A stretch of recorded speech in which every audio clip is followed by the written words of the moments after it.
Hey guys, my name is Scoby. Today I'm going to be showing you how to invert colors in Adobe Photoshop. This is going to be a nice, quick and easy tutorial. I'm going to be showing you step by step how to do everything. Let's jump right into this. So the first thing you want to do is have your image opened in Photoshop.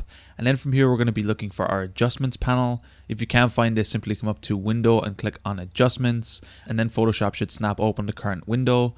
From here, what we're going to be looking for is the item on the bottom left, which is the invert effect, which we're going to be clicking, which is going to add an invert layer to our layers panel that we can use to invert the entire screen. Now, of course, you may only want to invert a single image. So to do this, all you need to do is come between your layers, hold Alt, and you should see this drop down effect, which is going to be our mask, which we can click onto this. So it means it will only affect the layer underneath it, which means we're only going to be inverting our actual image.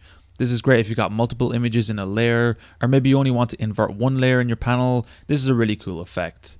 And of course, by using this method, we can also hide and unhide it at any point. So we can really easily invert and uninvert our image as we wish. Anyway, guys, if you enjoyed this tutorial, be sure to drop a like, subscribe if you're new, check out the other videos on the channel. Anyway, guys, thank you so much for watching. Until next time, as always, keep it saucy.